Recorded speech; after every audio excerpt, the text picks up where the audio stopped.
Israeli हमलों के बीच Netanyahu के खिलाफ विरोध शुरू हो गया है। इजरायल के ही 92% लोगों ने ईरान का लोहा माना है और कहा है कि ईरान इस जंग को जीत गया है।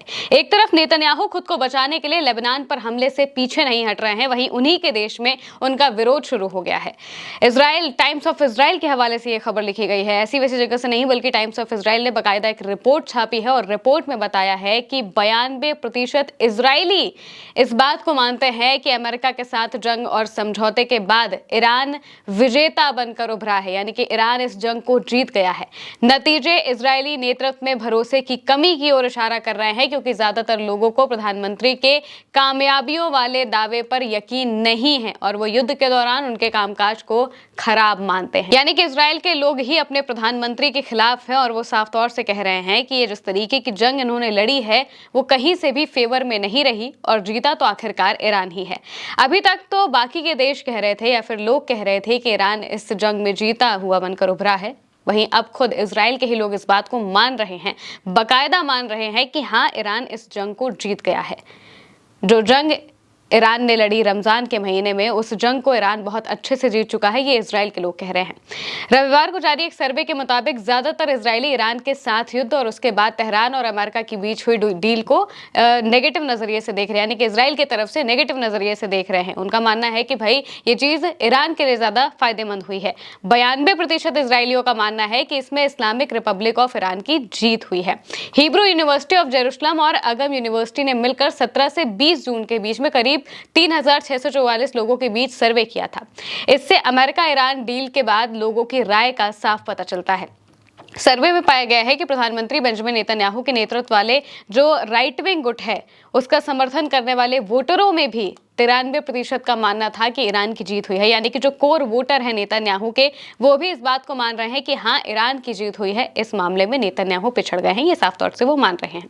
इसके अलावा 82.9% के आसपास लोगों का मानना है कि ईरान के खिलाफ 6 हफ्ते तक चले अभियान ने इजरायल की लंबे समय की सुरक्षा को कमजोर कर दिया है। साथ ही 86% लोग लड़ाई के नतीजों और अमेरिका व ईरान के बीच यरूशलेम की सलाह के बिना हुई डील को लेकर नेगेटिव सोच रखते हैं। सबसे बड़ी बात तो यह है कि जो 82% लोग हैं वो इस बात को मान रहे हैं कि ईरान ने जो 6 हफ्ते तक हमले किए हैं इजरायल के ऊपर, उन हमलों में इजरायल के सिक्योरिटी सिस्टम को लंबे वक्त के लिए कमजोर कर दिया है। यानी कि ऐसे वैसे नहीं, बल्कि बहुत लंबे वक्त तक इजरायल का डिफेंस सिस्टम उतना मजबूत नहीं रह गया है। ये बात लोग मान रहे हैं, क्योंकि वहां पर मिसाइलें जबरदस्त तरीके से गिरी हैं, लोग उससे परेशान हुए हैं।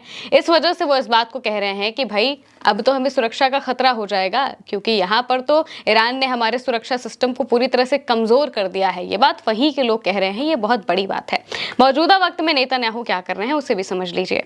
ईरान और अमेरिका के बीच में बातचीत होती है, स्विट्जरलैंड में जाकर बातचीत करिए, दोनों जो पक्ष है वो आते हैं, बर्गनस्टॉक में बातचीत होती है, 2 दिन तक करीब बातचीत चलती है, 18 घंटे के आसपास जो बातचीत है वो होती है और इसके बाद ईरान का जो डेलीगेशन है वो तेहरान निकल जाता है। अब इस बीच में नेतन्याहू करते हैं कि वो सीधे बयान देते हैं। बयान देकर वो कहते हैं कि भाई हम लेबनान से पीछे नहीं हटेंगे, साउथ लेबनान वाले इलाके में हमारा सिक्योरिटी जोन बना रहेगा, यानी कि हमारी सेना वहां पर तैनात रहेगी और वहां पर वो अपना काम चलाते रहेंगे, यानी कि लेबनान पर हमला वो जारी रखेंगे, ऑपरेशन जारी रखेंगे। ये बात उन्होंने साफ तौर से कह दी। अब उन्हें लगा कि इस चीज से उन्हें फायदा मिलेगा, क्योंकि नेतन्याहू की जो पूरी की पूरी राजनीति है वो इसी जंग पर टिकी हुई है। आप इन सर्वे से ध्यान से देख सकते हैं कि किस तरीके से जैसे जैसे सर्वे सामने आ रहे हैं उससे पता चल रहा है कि नेतन्याहू को लोग पसंद नहीं करते हैं। इजरायल के अंदर ही लोग नेतन्याहू का विरोध कर रहे हैं। वो समझ रहे हैं कि ये कुछ नहीं कर रहे हैं, ना कोई जंग जीत सकते हैं, सिर्फ और सिर्फ देश को जंग में झोंके हुए हैं। अब अगर नेतन्याहू जंग से पीछे हट जाते हैं या फिर हमले से पीछे हट जाते हैं तो जाहिर सी बात है कि इनके देश में ही लोग सवाल पूछने लगेंगे। जब सवाल पूछे जाएंगे, जवाब कुछ होगा नहीं, तो जाहिर सी बात है कि इनकी सत्ता पर आंच आ सकती है। इस वजह से ये अपने देश को जंग से निकालना ही नहीं चाहते हैं। इसी वजह से बार बार कहीं ना कहीं इजरायल की तरफ से हमला हो जाता है, क्योंकि नेतन्याहू का पॉलिटिकल करियर इस पर टिका हुआ है। अब आगे बढ़ते हैं। सर्वे में यह भी पता चला है कि 87.8% जो इजरायली हैं वो ये मानते हैं कि देश उन लक्ष्यों को हासिल करने में नाकाम रहा जिनके लिए यह हमला शुरू किया गया था, या फिर उनमें से कुछ ही लक्ष्य पूरे हो पाए। इजरायल और अमेरिका ने कहा था कि उनका मकसद ईरान के परमाणु कार्यक्रम और मिसाइल के खतरे को खत्म करना है और वहां की सरकार को गिराना है। तीनों में से कोई चीज नहीं हुई। ना मिसाइल कार्यक्रम खत्म हुआ, ना जो न्यूक्लियर जो परमाणु है वो खत्म हुआ, ना सत्ता का परिवर्तन हुआ। सत्ता अभी भी खामनेई के शासन वाली ही चली आ रही है। शाह रिजा पहलवी का कहीं कोई नामो निशान दिखाई नहीं देता है। अब सर्वे के नतीजों से ये पता चलता है कि इजराइल की लीडरशिप पर भरोसे का बड़ा संकट है। वहां के लोग मौजूदा लीडरशिप पर भरोसा नहीं कर रहे हैं। सोचिए, जो चीज नेतन्याहू चाह रहे थे कि ईरान के अंदर हो जाए, क्योंकि वो ऊपर से हमला करेंगे, नीचे से जो लोग हैं वो विद्रोह करेंगे, तो सत्ता का परिवर्तन हो जाएगा, ये नेतन्याहू ने बाकायदा सोचा था। वो चाह रहे थे कि लोगों का भरोसा कम हो जाए खामनेई के ऊपर से, और फिर वो सीधा सत्ता का परिवर्तन करने के लिए अपनी जो विरोध है वो करने लगे। लेकिन अब क्या हो रहा है? अब उल्टा हो रहा है। खुद नेतन्याहू की लीडरशिप पर लोगों को भरोसा नहीं है। सर्वे में शामिल लोगों में से लगभग 3/4 यानी कि 72% के आसपास लोगों ने कहा है कि उन्हें प्रधानमंत्री बेंजामिन नेतन्याहू की इस बात पर यकीन नहीं है कि इजराइल को बड़ी कामयाबी मिली है और उसने अस्तित्व के लिए खतरा बने संकट को खत्म कर दिया है। वहीं 56% लोगों ने युद्ध के दौरान उनके कामकाज को असफल यानी कि खराब बताया है, बिल्कुल बेकार। सिर्फ 26% लोग हैं ऐसे जिन्होंने कहा कि हाँ, प्रधानमंत्री ठीक, बेहतरीन, बढ़िया काम कर रहे हैं।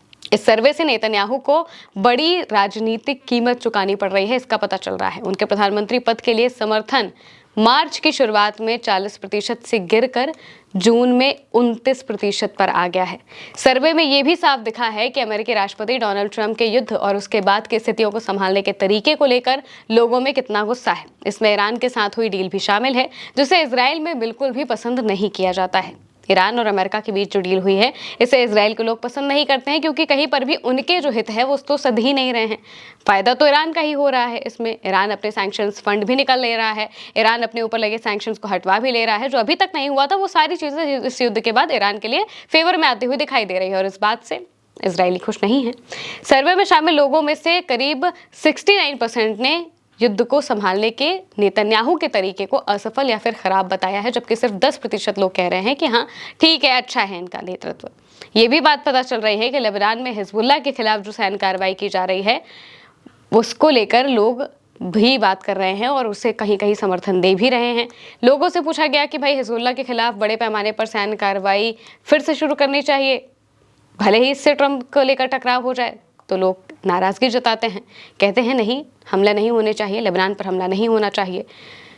लेकिन फिर भी बात पूरी ये है कि यहाँ पर नेतन्याहू के खिलाफ लोग आ रहे हैं।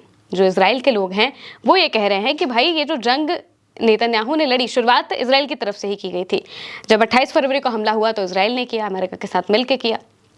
जंग भले ही इजराइल ने शुरू की हो, लेकिन इसे अंजाम तक ईरान ने पहुंचाया है और ईरान ही इस जंग का बादशाह बनकर उठा है। ये बात अब खुद इजराइल के लोग मानने लगे हैं और नेतन्याहू का पॉलिटिकल करियर अब खतरे में पड़ चुका है।